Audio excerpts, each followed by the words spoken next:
بسم اللہ الرحمن الرحیم رب یسر ولا تعسر واتمم بالخیر۔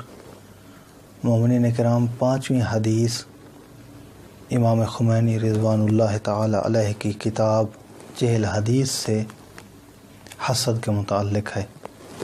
حسد ایک ایسی صفت ہے کہ جس میں انسان اپنے دوستوں کی نعمتوں کو اور ان کی ترقیوں کو برداشت نہیں کرتا ہے۔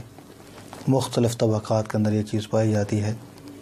امام جعفر صادق علیہ السلام سے فرمان نقل ہوا ہے، پیغمبر اسلام صلی اللہ علیہ وآلہ وسلم ارشاد فرماتے ہیں کہ ایک مرتبہ اللہ تبارک و تعالی نے حضرت موسیٰ علیہ السلام پر یہ حکم نازل فرمایا اور یہ ارشاد فرمایا، یا ابن عمران لا تحسدن الناس علی ما آتیتہم من فضلی، کہ اے ابن عمران یعنی حضرت موسیٰ علیہ السلام، کہ کبھی بھی لوگوں کے ساتھ ان چیزوں میں حسد نہ کرنا کہ جو میں نے انہیں اپنے فضل و کرم سے عطا کیا ہے۔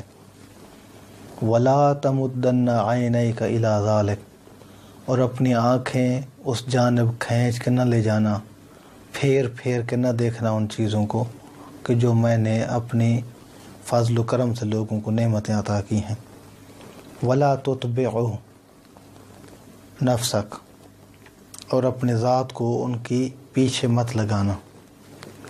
پھر فرمایا فَإِنَّ الْحَاسِدَ سَاخِطٌ لِلنِّعَمِ صَادٌ لِقِسْمِ، حاسد فرماتے ہیں اس کی حقیقت یہ ہے کہ وہ ہمیشہ، اللہ کا ارشاد ہے کہ وہ ہمیشہ میری نعمتوں کے اوپر ناراض رہتا ہے۔ صَادٌ لِقِسْمِ، اور جو میری تقسیم ہے، جو میری تقدیر ہے، اس کو وہ روکنے کی کوشش کرتا ہے، روکنے والا ہوتا ہے۔ الذی قسمت بین عبادی، وہ تقسیم، وہ تقدیر کہ جو میں نے اپنے بندوں کے لیے لکھی ہے۔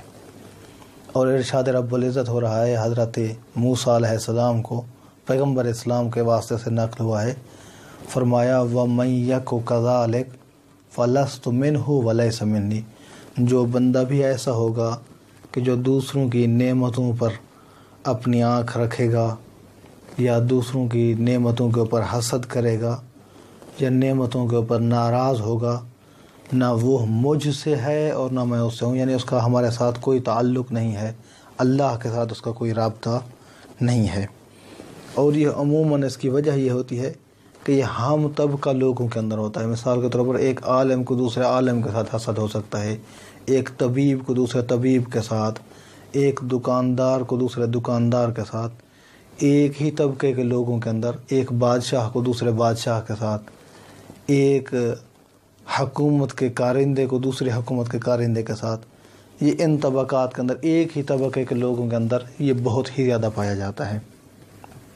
اس کا علاج، حسد کا علاج یہ ہے کہ انسان حسد کے جو برے نتائج ہیں ان کے اوپر غور و فکر کرے، نمبر 1۔ نمبر 2 یہ ہے کہ انسان اپنے سے نیچے لوگوں کو دیکھے کہ میرے پاس کم از کم یہ چیز موجود ہے لیکن اس کے پاس تو یہ نعمت بھی موجود نہیں ہے۔ ہمارے پاس رہنے کو ایک گھر موجود ہے لیکن بہت سے لوگ ایسے ہیں کہ جن کے پاس گھر موجود نہیں ہے، یا ہمارے پاس کرائے کا گھر موجود ہے لیکن بہت سے لوگ ایسے ہیں کہ جو کرائے کا گھر بھی افورڈ نہیں کر سکتے ہیں اور وہ فٹ پاتھ پر زندگی گزار رہے ہیں۔